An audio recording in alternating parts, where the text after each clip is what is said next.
నాలుగు దిక్కులే నువ్వే దిక్కని మొక్కే నాగమ్మ నీ బంగారు కాంతుల చల్లని పడగల దీవెనలి అమ్మ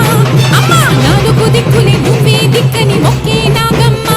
నీ బంగారు కాంతుల చల్లని పడగల దీవెనలి అమ్మ